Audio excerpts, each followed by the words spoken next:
Get ready to memorize the entire Turn Undead chart, because this week is CM2 Death's Ride. It flat out says in the DM's tips on page 2 that the party's going to need some serious amounts of anti-undead to succeed in this module. This module is famous for three things: using just about every form of undead from every source book the author could find, the awesome cover by Easley with the skeleton riding a dragon that actually isn't in the module, and tons of needless background information. So it's time to put the dead back into undead in Death's Ride. I'm Mr. Welch, and this is Welcome to Mystara. Written in 1984 by Gary Spiegel, Death's Ride is the second of the companion series and part of the Test of the Warlords quasi-series. It's set in Norworld. It assumes the player characters are also lords of that realm, and it has tons of information about the domain the module is set in. Actually, a little too much information. It's a 32-page module, including 4 pages of maps, and several pages are used to give background information that doesn't really serve any purpose in the adventure. In the beginning of the module, you make it to the barony that the quest is set in to find everybody's dead. Only in the back are the stats for just about every dead person you can find. So if you need to know the stats of Alar, Boli, Cully, or Darce, the squares of Baron Maltus, who are all like level 2, they're all on page 28. Of course, they're all very dead when you arrive at the first part of the adventure, so you probably won't need to know that. There's 3 pages of dead NPCs in the back of the books with all their stats. The module starts off with King Aracol asking the adventurers to leave their domains and find out why Baron Maltus suddenly went silent and stopped all communications. So instead of sending Ellen Ripley and a squad of Colonial Marines along with a corporate attaché to rescue the survivors of the Twin Leaks barony, the king sends high-level administrators of other more successful domains. This man really needs to learn how to delegate tasks better. So after you're dropped off by Pharaoh and Spunkmeyer with their dropship at Skullheim Castle, who then fly off leaving you stranded, the party begins to investigate. It's not much of an investigation. Everybody's dead. Spoilers, you're too late. The only people you find in the castle are monsters with 1 or 2 survivors that you have to figure out how they're surviving. So get ready for a few token fights against some undead and man-scorpions and a lot of boring checking empty rooms, because that's what you have to do to search a castle. There's a few survivors, and you've got to restore them from various magical states, or just raise one of the numerous skeletons from the dead and quiz them.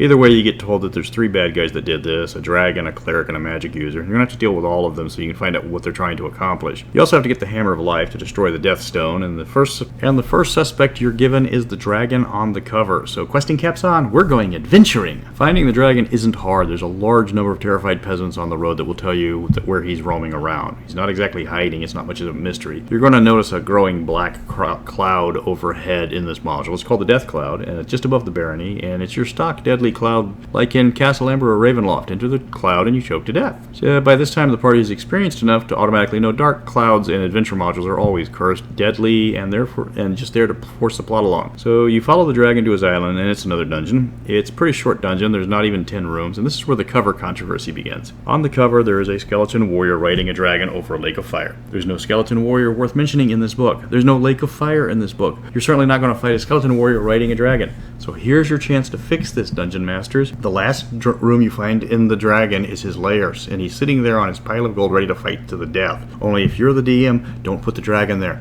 Make it look like he just left. Let them loot the treasure. It's all gold. There's no major magic items at all. The actual treasure is actually in another room, and the parties already should have found that room by now. So when they try to leave the island, have the dragon Corbandar fly out of the sky with a copy of the shade from earlier in the dungeon on his back. His breath sets the river on fire, and then it's a battle to the death. Why does the river catch fire? Who cares? It's awesome, and it's what your party will remember from this module. It's going to be a tough fight. You've got a 20th level cleric that's going to put paid to the undead guy pretty quick. Then you're going to have this epic fight on your hands that your players will relish. So after the dragon, you get to go after the Hammer of Life, which is the relic you need to destroy the Death Stone, which you already found in the Dragon's Cave. This is the part of the module that's barely a page in length. It's just 3 fights, one after another, in the middle of a swamp with some moderately powered big bads. It's also forgettable, and it's just one monster after another, so nothing really special comes about the fight. Each monster has a fragment of the hammer. There's no real effort to get the hammer back together. You just touch part A to part B to part C, and you've got the hammer. The hammer doesn't really do anything. It's there to destroy the Death Stone, which, if you touch the Death Stone, destroys the Death Stone. And that takes out a major part of the module right there with absolutely no challenge whatsoever. Yeah. So you've gotten the artifacts out of the way that you need to stop the Death Cloud. So it's off to another big bad in the magic user that's behind the evil plot. It's actually a straight-up castle assault with lots more fighting, but this one's more to drive the plot. There's no actual confrontation with the wizard. He buggers out after you take out his initial defenders. You're supposed to find the next clue and move on. It's actually decently written, well enough encounter. You meet the big bad, but it doesn't end in his death. The fights aren't anything special, just stock monsters against powerful NPCs. You kill your way to the top, you open the door, he's not there, the clue's there, and you go to the next part of the module, which is kind of a reoccurring theme throughout. So you follow the clue and it takes you to Gollum Village. That's Gollum with 2 L's and an I, not the actor Andy Serkis guy that is forever denied an Oscar because he's Andy Serkis. Seriously, the Academy Awards have on the list for the best actor, the actor who does the best performance in a motion picture, unless it's Andy Serkis, because to hell with that guy. So whoever wrote this meant this for to be a big fight, and there's hundreds of undead against the beleaguered survivors of the Baron Guard, but it's actually pretty easy. You've got some hill giants and some man scorpions along with over 100 skeletons and zombies, but at this level the cleric destroys undead a dozen at a time with just the turn undead ability, and that's not including using spells like Holy Word that just vaporizes massive sections of the army in a single turn. It's built up for some epic siege action with all the forces laid against you, but it really turns into just a cleric-fueled curb stomp. So after all the little side quests, you finally reach the Temple of the Stars, and it's time to put everything together to stop the death cloud from spilling out, and you get to face the evil cleric and wizard who opened up a portal to the Sphere of Death. What that is isn't exactly really explained very well.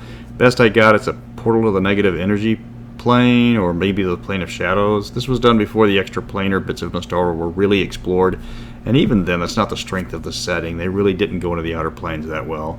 Well, this is an extremely abrupt encounter, because after all the combat, you expect a pretty major fight, and you do get to fight a Drollam, and the evil cleric if the party is having too easy of a time of it, but then you get to the remaining big bads, and it's just high-level undead that you've been fighting the entire module, and then it's over.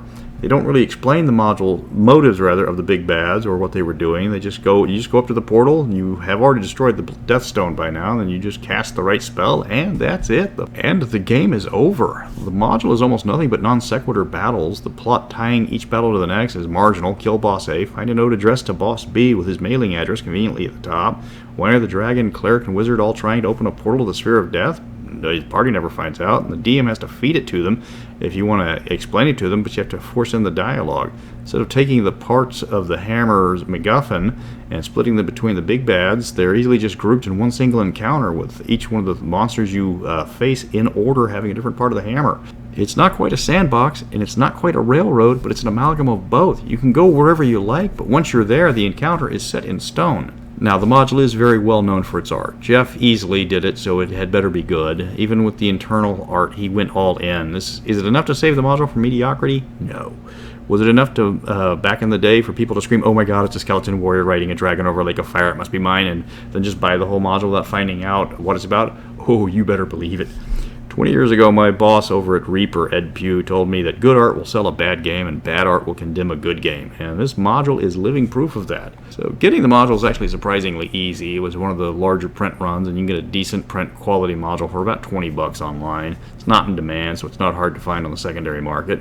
Again, if you want a PDF, that's $5 from the usual suspects. As I like the smell of old paper, I recommend getting the hardback. It's not expensive, and the art is awesome. Converting this to the 5th edition needs quite a bit of work. There's a lot of high-level undead that 5th just doesn't have. Also, back me, high-level clerics went through low-level undead like a roided-out Cuisinart with a personal beef. And 5th edition doesn't do high-level adventurers well, and forget about mass combat rules.